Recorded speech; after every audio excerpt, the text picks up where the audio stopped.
Welcome to Autism Knows No Borders, a podcast where people connected to autism inspire change and build community. Together with the Global Autism Project, I'm your host, Rachel Harmon, a professional with over a decade of experience in the field of autism services, outreach, and advocacy. This episode with Lisa Pugliese-LaCroix was originally released on August 12, 2021. Hello, everyone. Our guest today is Lisa Pugliese-LaCroix.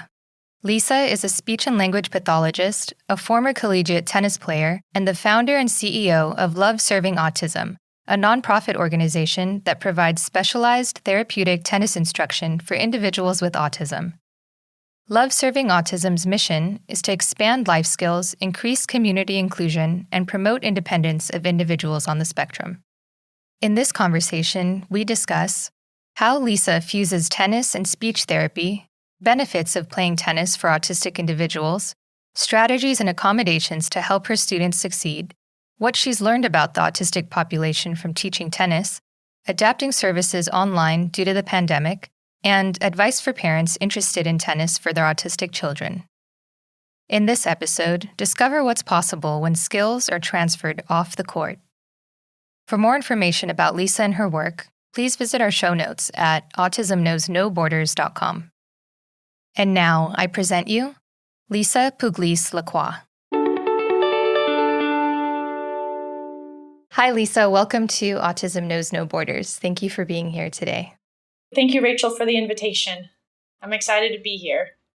Could you please briefly introduce yourself? My name is Lisa Pugliese-LaCroix.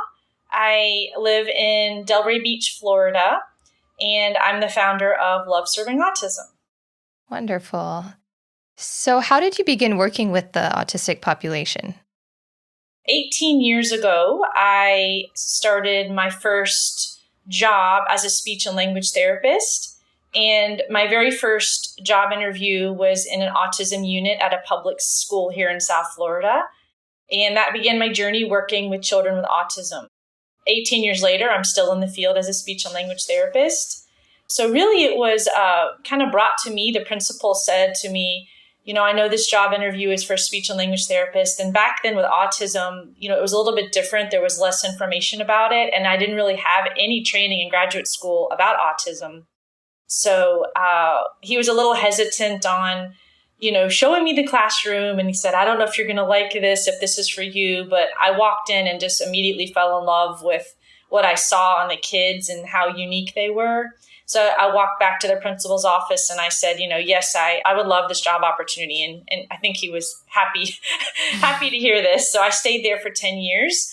And then I transitioned to a charter school for autism, the Palm Beach School for Autism. They have around 350 children with autism here. And I worked there for 5 years. So that's kind of like my speech and language. I'm currently working actually with progressive pediatric therapy part-time doing telehealth since COVID. Okay, got it. And how about your background in tennis? When did you start playing? I started tennis at the age of 5. I was born and raised in Memphis, Tennessee. And I had the opportunity of taking a tennis lesson when I was 5 years old. And the tennis coach afterwards spoke to my parents and said, your daughter has really good hand-eye coordination. I think this may be a good sport for her. And at the time I was playing soccer and piano. As a child, you do everything. And I didn't realize how much I would end up, playing tennis. So I did start in Tennessee and became competitive, I'd say around 10 years old in tournaments. And we moved to Florida when I was 14 for my dad's job. So I continued to play Florida tennis juniors. My parents were nervous about us moving to Florida because Florida tennis is very competitive. It's like the top in the United States compared to other states. Very competitive here. The good news is that it helped my game. And so I ended up being number 1 in the state for, a couple years in a row and also played national tournaments. I think my highest ranking was number 2 in the nation. Wow. When I was in 16s and 18s. So that tennis became my life. That was it. I went to school, trained afterwards. I didn't have much of a social life and ended up playing in college. I started at Duke University and I played a year there and transferred over to University of Florida. I wanted to be closer to home. and played at University of Florida for 3 years and graduated. And most of our teammates played on the tour. We did win the national championship my senior year, so it was pretty awesome. I'm still friends with all the team. And we ended up playing each other on the tour a little bit, but I had a back injury. So that's kind of where my life, I had to find like the next step on, do I want to continue to play after surgery, or do I want to find like a new career path? So you had this background in tennis growing up, playing your whole life pretty much. And then you decided to change careers and focus on speech and language pathology. Is that correct? Yes. Okay. So what inspired you to fuse the two and eventually develop Love Serving Autism?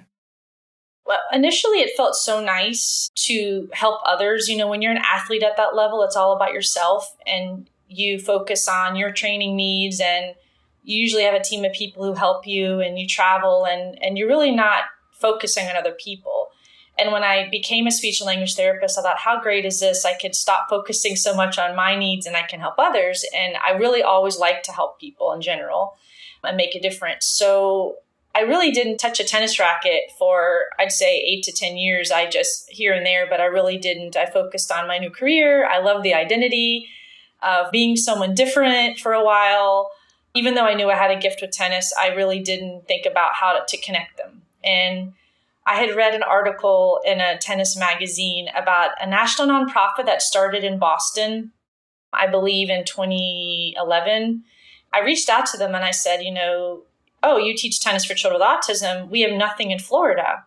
And the founder said, oh, can you help me develop programs in Florida? It's called Acing Autism. So I said, well, that sounds great. I could get back into tennis for a different purpose. So he flew from California. They moved their headquarters there to Florida, and we started opening programs together. And I did that for about 6 years, just volunteering my time because it was such a passion of mine, in addition to being a speech and language pathologist. And anyway, fast forward, I recognized 6 years into it, I have a new vision of focusing more on the clinical piece of the tennis, integrating the speech and occupational, physical, and behavioral therapists in really working on more of the therapeutic model. So I did reach out to the founder. I said, this has been a wonderful experience, but I think it's time for me to start something completely on my own. And so I did apply as a nonprofit, just picked a name, applied to the IRS, and started a 501c3. And the first program was in 2017 at the school where I was working. Oh, right. So that's how Love Serving Autism started. Yeah. And what is your mission now? Our mission now is really to provide, specialized, multidisciplinary, therapeutic instruction to children and adults on the spectrum. So the tennis court is a therapy space. So instead of a child going to, which is traditional therapy, you receive speech in a school setting or in a clinic or in an office or outpatient, now they can receive it on the tennis court. We're still honestly putting all of that together now. Funding is a huge challenge during COVID. A lot of the grants are super competitive, but putting the whole clinical component together is our next step. Yeah, great. Because then you could potentially bill to insurance companies, right? Correct. So we are now we're getting credentialed with different insurance companies here in Florida so that, children can go to tennis and use their insurance, and tennis is just another form of therapy. We would like eventually to have an online portal. We don't have one yet for therapists to track data. So that's something we really would like to work on as well, so that everything is, HIPAA compliant in one safe place, and we can look at the children's IEPs and compare like their academic goals to what we're doing on the tennis court and help the skills generalize. I think that's huge for children and adults on the spectrum. They learn obviously skills in certain settings, and how do they carry over? Mm-hmm. And we do teach adults as well. We're doing our best to start building more adult programs, since the children, they grow up at some point to become adults. So it's important we offer the instruction to both. Yeah. Could you give some examples of some goals that you might work on to generalize into different environments? An example from my speech and language therapy background would be, for instance, on the tennis court, we have such a wide range of children, from very verbal and social. Maybe they have Asperger's syndrome and they need help with their social skills, versus a child who is completely nonverbal and they don't really have a voice, right? So, another goal of ours in the future is to really focus on training volunteers and coaches on how to facilitate language skills and really how to help the children initiate language. Because when you're in tennis, you toss a ball to a child, they hit a volley. You could do that without sound or speech. You just toss it, they hit a volley, right? But for us, why not, hold the ball and the coach or volunteer would say, ready, set, and the child has to say, go. Mm-hmm. So they have to initiate, whether it's verbal or using their device, communication device, or whether they have a picture exchange, like a visual. So just to stop in those moments and really work on, how do we increase language skills on the tennis court? And then for a parents a lot of times attend our classes, which is great. So they can see what's going on and then they can work on those same skills at home. A lot of the children I see, especially with the volunteers, everything's done for them. Oh, they're so cute. Let me give them a racket. Let me give them a ball. And they forget, the child can request to get a ball, a request to get a racket, or they can comment, I love tennis, or I don't like this game, but we have to provide those opportunities for them. Yeah, right. I also wanted to tell you, we do have I formed an SLP advisory committee now. So we meet once a month on Zoom, and these are speech and language therapists from across the country who are interested in the organization.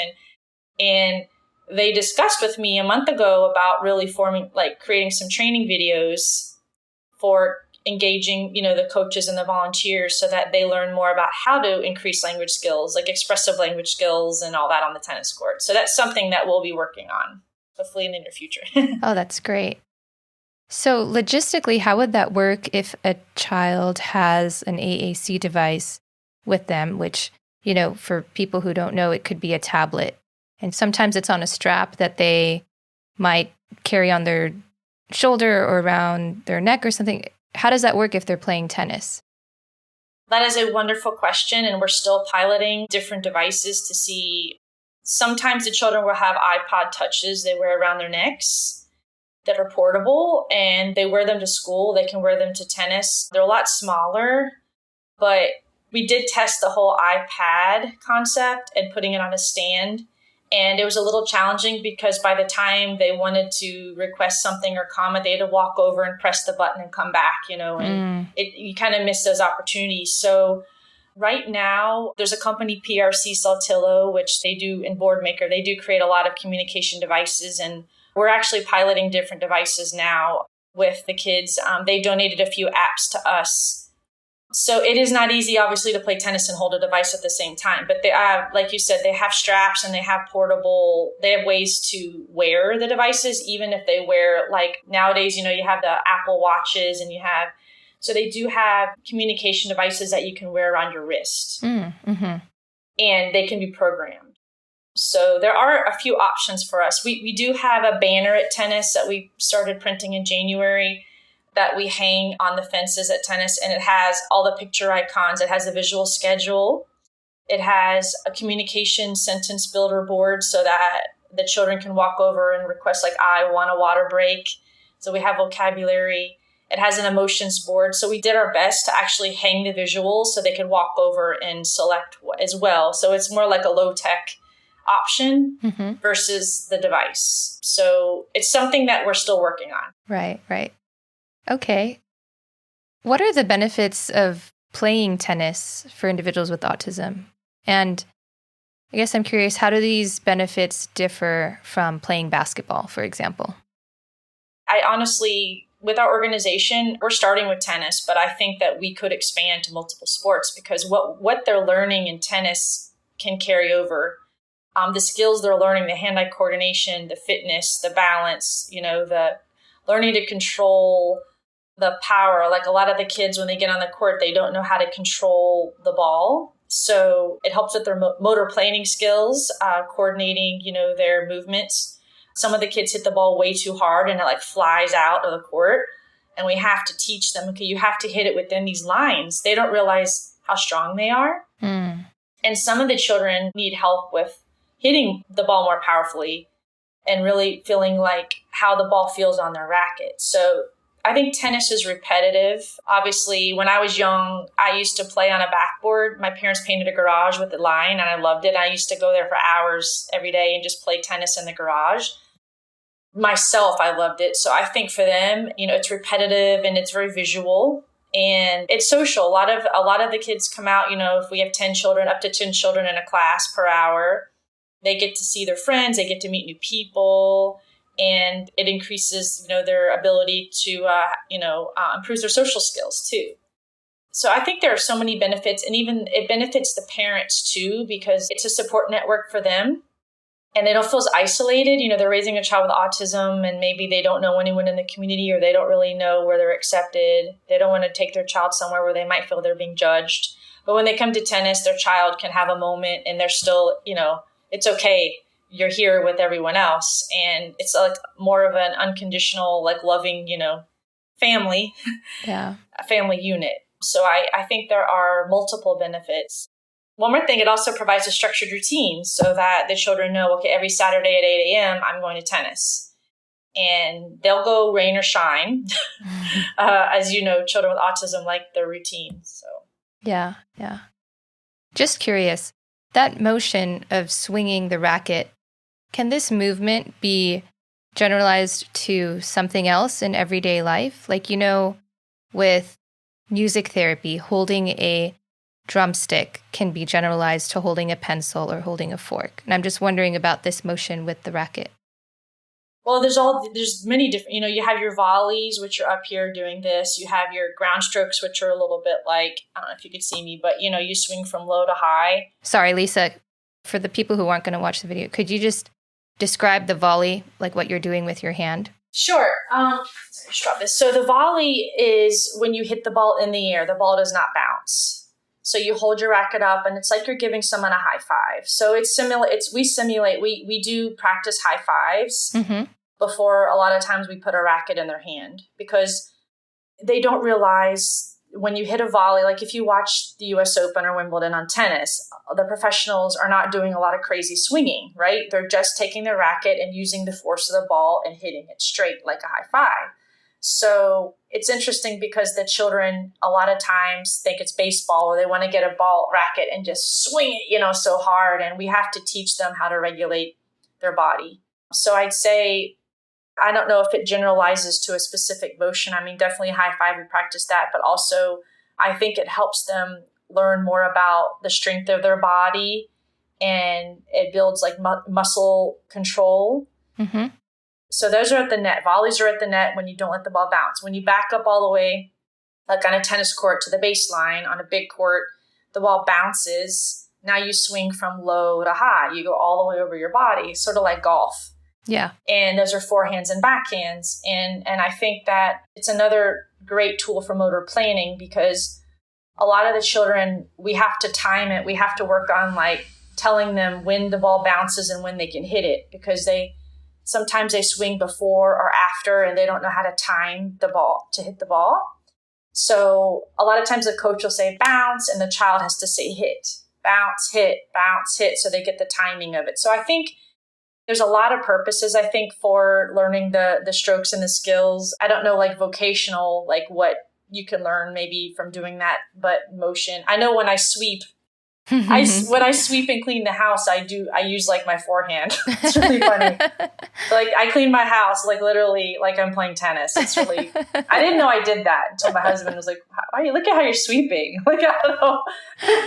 Yeah. But I do, I think tennis is great, to build muscle strength and control. And again, for them to learn like where their body is in space, right? Like proprioception. It's sometimes they don't know. Mm-hmm, mm-hmm. So that when you hit the tennis ball, and it's like, I guess it's kinesthetic, right? So when they hit the ball, it can regulate their system. And I think that's something they love to hit volleys over and over and over again, because I think it kind of calms their nervous system. Yeah.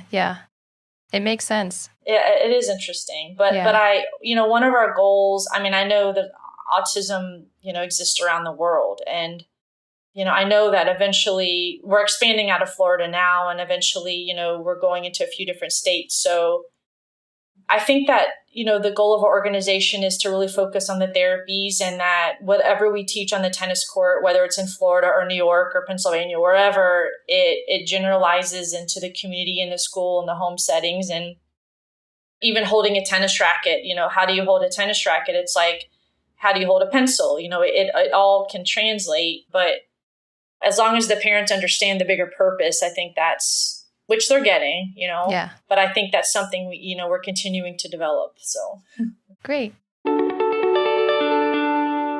Hey, Rachel here. Do you know anyone else who might benefit from listening to this episode? Maybe an autistic person wanting to grow their community, a parent wanting to support their loved one, or a professional wanting to develop their skills. I encourage you to share this episode if you'd like to help them out. And now, back to the conversation. What strategies have you found helpful when teaching tennis to autistic children? Like you've mentioned the visual schedule, which can help with setting up a structure for them. What are some other strategies? Yes. So if you attended one of our classes, and currently, we're in Florida, we did expand to Massachusetts, and excitingly, we're expanding to a few more states in the next 6 months. So there's a definite need for the program. There's a pathway. So the children start with like a red ball, which is bigger and pressureless, and it's almost like errorless learning. So it's easier for them to hit the ball. And once they advance from the red ball, which I'd say 80% of our participants stay there for, up to 1, 2, 3 years. If some stay, are currently still there, and we're in year 5 now, they progress to orange ball, which is a little smaller and faster.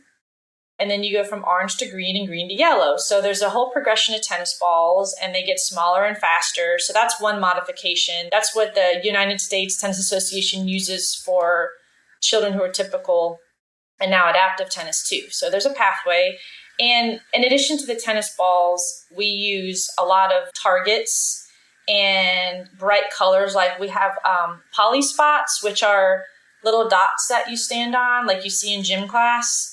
So every child knows where to stand at all times, whether they're stretching, whether they're at the net hitting volleys, they know where they are in space, because, it's not easy for them sometimes to follow directions and know where exactly to stand. So we use a lot of poly spots and visuals and targets, and the younger children use mini nets so that, it's a little smaller and easier for them with the smaller rackets.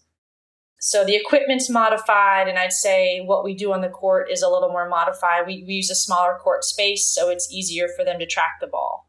Mm-hmm. But we do have children who have advanced through the red, orange, and green, which is amazing. We have around, I'd say, 7 participants now who are learning to compete and keep score and serve and return and rally. They're a little older, so they did advance through the pathway, and I think it just demonstrates the fact that it's possible, but it's not overnight. It's not quick, but just through repetition. And we do weekly classes, 6-week sessions, like 5-6 times a year through all their locations. So I think the more tennis they have, obviously, the more they improve. Mm-hmm. Yeah. What have you learned about the autistic population from teaching tennis that you didn't know when you were just an SLP? Great question. I feel I've learned that they're capable of so much more, I think, than people realize. Just because you have autism doesn't mean that you are not able to play sports or that you won't fall in love with a sport.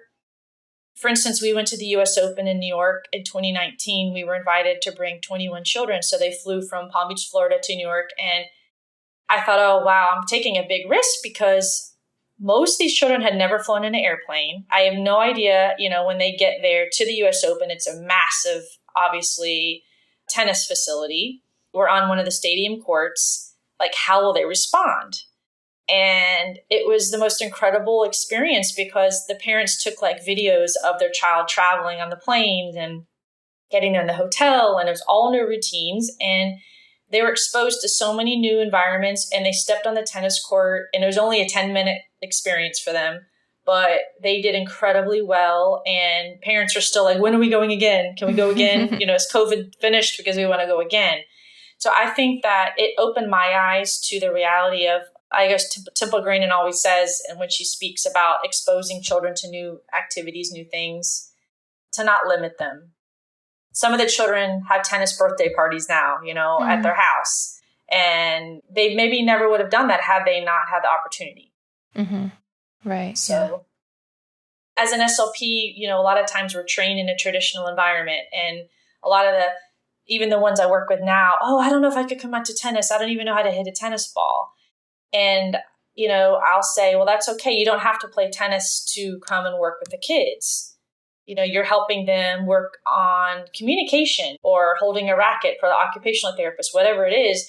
They don't need that level of tennis experience to be a part of our program. So I think it's also kind of opened the minds of some therapists here locally as well of, oh, wow, there's more to our job than working in certain, the traditional settings. Yeah. Yeah. So could you describe a little bit more the model and how it works on the court? You have your coaches, like the tennis coaches that are working, is it one-on-one? And then how do you incorporate that multidisciplinary approach? We typically have one coach per court. So let's just say we're in a certain city, we're at a public park, we have one tennis court, we have one coach. Let's just say they're up to 10 children. That's our max pretty much on the court. And before COVID, our numbers were pretty high. So we were around 10 for most locations. We're still rebuilding everything now as parents feel more comfortable going back out. I'd have to say our staff, our ratio would be maybe for the 10 children, 4 to 5 volunteers on the court. Sometimes they're high school, sometimes they're college students getting community service credits. We do encourage children who require additional services. For instance, if they potentially have ABA therapy or if they have a private therapist who works with them, we do encourage the therapist to join the tennis program with them to work one-on-one. We can't always guarantee a one-on-one person for every child because they're all volunteering their time. So sometimes a parent will bring like an RBT, registered behavior therapist, to the program, or they'll bring a sibling. Sometimes siblings come out and they'll model for their brother or sister, which is great. I love that too. As far as the therapists, as like I said, we're actually piloting a camp next week. It's our first multidisciplinary camp. So it's Monday through Friday, 9 a.m. to 3 p.m. And basically the speech and occupational and ABA therapists will go on the tennis court and kind of like model for the children, what's expected of them. And we'll record data throughout the week to see how the children are progressing. I think that the bigger model would be once we're credentialed with insurance companies, maybe a child could have his own speech therapist or his own, hey, I'd like to have OT during tennis today or this week, and then they could get an OT to come out and work individually with that child. So right now it's more of like a group setting, but eventually it'd be great to have individual, working individually with the children. Yeah, or like a hybrid so that they can still get those social skills. Correct. Yes. Yeah. Yes. Can you share a success story related to one of your students? Oh, yes. We have a few. May I say more than one? Oh, of course. Yes. Okay. So one that always sticks out in my mind because it's a little bit unique is we started the tennis program at the Palmer School for Autism I told you about in South Florida, which is a big charter school. And one of the students is nonverbal, meaning there's really no speech due to like apraxia, speech apraxia. Like he's not able to articulate at all. And so he got to tennis and I knew he was happy, but he wasn't able to really tell us how he felt.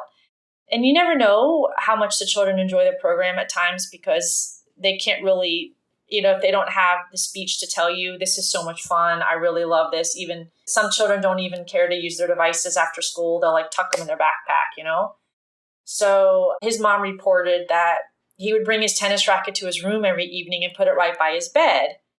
And the mom would try to move it and put it back downstairs. And he would shake his head no, because I think tennis became part of his routine. And it made me so happy. This is just one story. It made me so happy to hear like it meant that much to him. Because in my mind, I didn't know if he really enjoyed tennis. He wasn't able to tell us. Mm-hmm. And he's not really an athletic type of child. He just, you just wouldn't know. So I do miss him. We had to shut all of our school programming due to COVID in 2020. So we hope to reopen the program again in the fall at that one location. Mm-hmm. Another story, a success story would be a child who he has some language. He has more of the echolalia, so he likes to repeat words and phrases. Very smart. And I'd say he's in middle school now. And his mom said, you wouldn't believe what my son's doing. He's bringing the tennis balls home after class and he's hitting on the wall at our house. And they had to board the windows because he almost broke one of the windows one day. And the funny thing is like the children we teach are perfectionists, a lot of them. So if they miss a tennis ball, they have to go find that exact ball. So if he hit a tennis ball over the roof of the house, he'd have to go run around and get it and bring it back. And he collected all the balls in a basket and brought them to his room, which I saw. So, like I said, they don't always express themselves the way we would and say, oh my gosh, I had so much fun today. I want to play this again tomorrow. But the parents have a lot of stories, and they typically like to share them with us. And there's one more. Yeah. One of the children who went to the U.S. Open, I think his dad had said he lost around 45 pounds playing tennis in our program in a year because he was a video gamer and he was a teenager and they couldn't get him to go outside and do really any sports after school. And he knew me, so he said, okay, I'm going to sign up. I'll go to tennis if Miss Lisa's there at the school. And he ended up going to the U.S. Open with us in New York. So that's another success story, I think, where his parents were like, wow, I can't believe he actually enjoys this sport. But one of the challenges of the organization is expansion. And, I'm now training coaches. Initially it was me. I was the coach at most of the programs. And now that we've expanded, we have around 17, I think, locations in Florida now, and we're still growing, that I have to train the coaches, and it's not always Miss Lisa. So the children are learning, they're showing up at classes and saying, well, she's different. That's not the same person. And learning to adapt and become flexible with their thinking and learn, okay, it's okay to have a new coach and it's okay. She may do it differently, but it's something that the children are adjusting to. Yeah. So, and being in the field for 18 years now, why are you passionate about the autistic population? Another great question. I really was drawn to autism, obviously, in my first job interview. I think that I understand the children at a certain level, maybe because I'm in the industry, also because I was quite introverted growing up. I'm much different now, I think, but I was very quiet, and tennis was sort of like my voice. I didn't feel comfortable in social settings. I didn't feel comfortable like at parties. I was never that person, but I love to hit a tennis ball. So I think that I understand how awkward and uncomfortable they may feel, in social settings or maybe going to tennis classes. And I can help them obviously find their voice through tennis. And maybe this can be something they enjoy doing. And they're pure. Most of the children, adults I meet, they're all like so kind. And I told my husband, who's a tennis pro here in South Florida at a big country club, I said I'd much rather teach tennis to children and adults on the spectrum than I would at a country club because they appreciate it, they enjoy it, the families are involved, and you get to celebrate the small successes. There's not a level of entitlement and I deserve this, all that. It's just different. And I feel more comfortable in that setting. So I did work briefly at a country club a year ago, so I was and I taught my tennis classes, but I really missed, I decided to go back to what I'm doing now, but I'm still not full-time yet with the organization because obviously we're still working on our funding and fundraising and connecting with foundations to help us, which takes some time. Yes. Well, you are already impacting so many families. Thank you. Yeah. The statistics are so different now versus 18 years ago when I was in grad school or graduated. And I think with 1 in 54, I believe, now it's, I try to train coaches now in the industry throughout the US and actually worldwide because they may not teach a program like mine, right? But they may meet a child in their after school tennis program at a facility who's on the spectrum. And I do receive emails, I'd say at least once a week from pros around the country and even internationally of, I heard about what you're doing and I need some advice. And this child's doing this and I don't know what to say to the parent. And how do I communicate with the child? And it's a little bit disruptive for my class, but I want, what do I do? And so nowadays with the numbers so high, the tennis coaches and pros and directors are meeting more children on the spectrum. Yeah. It's great that those families are exposing their kids to tennis. So that's a good sign. Absolutely. Absolutely. I just wish a little bit that there was more open communication. I don't know how often parents discuss the diagnosis with the coaches. And I don't think it's the coach's role to ask about that. But I think it's important the coaches, what I recommend usually is a coach calls the parent and says, hey, I love having your child in my class and they're doing so well in these areas. And can you help me with some of these other areas? And hopefully that can open the communication to, oh yeah, well, that's what they do in school and they get accommodations or they have a 504 plan, whatever it is, that they get extra support too. Mm-hmm. Because you don't want to ever assume a child is diagnosed with autism. You just don't. But it's also important that the parents are communicating with the coaches about how to properly support their child. Yes, exactly. It's all in the best interest of the student. Yeah. Absolutely. So, Lisa, have you guys had to adapt your services due to the pandemic? You said that, some families are now getting more comfortable with being out in public, but what have you done to support these kids over the last year? In March, let's say mid-March, we postponed our in-person programming and then realized, wow, the whole world was doing that as well. So I thought, well, we can't just stop our programs. So we transitioned to virtual tennis. And what I did was I took the lesson plan from in-person classes to my house and decided, well, we can log into Zoom and I can invite the families and we can play tennis from home. And we have. We've been playing tennis from home for, 17 months now almost. Wow. How does that work? Do the kids need to have their own court at home too? No. So they're logging in from inside their houses, or they could be out on a patio or something, like outside. I'm teaching from the living room. So basically we log in, we do a little bit of greeting, social skills. We do a first then board. Like I'll call on a student and say, okay, first tennis, then what are you going to do next? And then we do our stretching. So basically I'm modeling on the computer whatever they're supposed to do as a coach. And we do stretches, then we do fitness exercises where we do like our warm up, jumping jacks, whatever, all the exercises, sit-ups, push-ups, everything. And then we go into hand-eye coordination. So the tennis children usually are adults to log in. They usually have a racket. If they don't have a racket and a ball, I've seen them use like a dustpan, anything that they can hold to balance an object. And we work on a lot of hand-eye coordination, like dribbling. We'll have a whole set of exercises we do.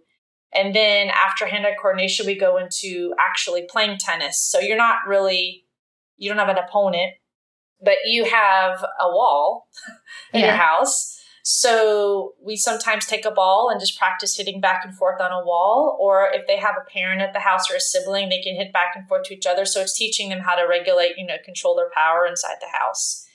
And it's about an hour class. And we even did a glow in the dark event a year ago during COVID. The children all bought black lights and we did it in the evening and everything lit up and we had music and they loved it. So we've had to be creative. Oh, that sounds fun.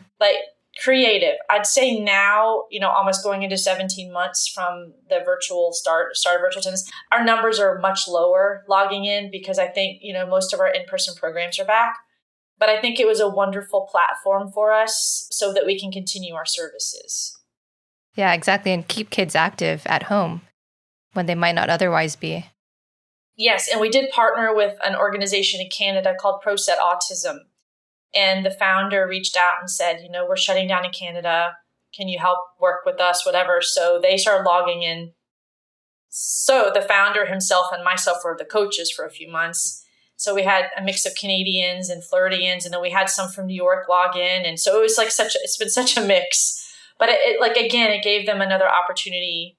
And it was social engagement too, so that they felt connected. So I think it worked. Mm-hmm. But I feel in-person tennis is more a reality, maybe. They actually feel the tennis ball in the racket. So I'm encouraging August 7th actually is our final virtual for the time being since school starts here.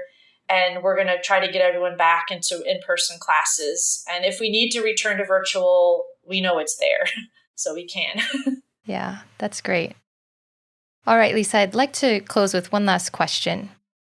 What advice would you give to parents who are not sure if tennis would be right for their child? Well, again, having experienced meeting families who were very hesitant about bringing their child to tennis for multiple reasons. One could be routine, change in routine, right? It could be my child doesn't play sports. They don't really do anything but hang out at home or play video games. We encourage them to try, because you don't want to limit your child. You want them to reach their potential. And as the organization grows, I see new opportunities every day of like what we can do. And I'm starting to talk more about the therapy piece of it versus it's just tennis. So if a parent understands that when they come to tennis, it's a therapy and they're working on so many skills, whether it's speech or hand-eye coordination or motor planning skills or behavior, they'll understand, oh, this is like taking my child to a therapy session. Mm-hmm. So that's like something we're working on. Once we build all the team of therapists at all our locations, I think they'll understand. They'll feel maybe a little bit more comfortable with the fact that, okay, it's not just tennis. Tennis is great, but it's a bit more than that. So I was lucky here in South Florida because I've been in an SLP for 18 years. So I knew a lot of the families and they knew me and trusted me enough to enroll their child. And I think that helped. And once they enroll their child, then other parents will say, oh, that sounds great. I'll try that. So I think it's somewhat word of mouth as well. Mm-hmm. So it just takes time. There are some parents who haven't, to this day, still haven't tried it because I think they don't know. They're unsure. They don't know if they can predict their child's reaction to it and how they would handle going to tennis if it's not something they're passionate about. And it could take a couple sessions for them to feel like excited about it or to feel, especially if you're like 5 years old, that's the starting age pretty much where we teach. We have 4.5 to 5-year-olds and they don't know, what tennis is. We have social stories, but, it's still, they have to be there to experience it. And it could take a few sessions of classes before they feel like they understand what's expected of them. So I guess I would just say that, you have to give it a try. You never know what your child's capable of and to think about it as another therapeutic opportunity. Great. Okay, Lisa, thank you so much for sharing your expertise with us. Thank you, Rachel, for inviting me. And I really enjoyed this today. And, we do have a website, loveservingautism.org. We have social media pages. We have the Facebook, Instagram, Twitter. We have a YouTube channel. So if anyone ever wants to go and check out some of our virtual tennis or in-person tennis classes, we do have videos on the Love Serving Autism channel on YouTube as well. Great. And we'll put all those links in our show notes. Thank you. Thanks for tuning in to Autism Knows No Borders. Lisa has creatively combined both of her passions to serve individuals and their families. Children are not only given a chance to develop their tennis skills in a supportive environment, they're also able to transfer these skills off the court and into their community. If, like Lisa, you're a professional working in the field of autism education or a self-advocate wanting to share your life experiences, our SkillCorps volunteer program is an opportunity you don't want to miss. The Global Autism Project provides sustainable clinical, administrative, and leadership training to autism centers seeking guidance. As a SkillCorps member, you can travel to our partner sites around the world and work directly with their local teachers and therapists.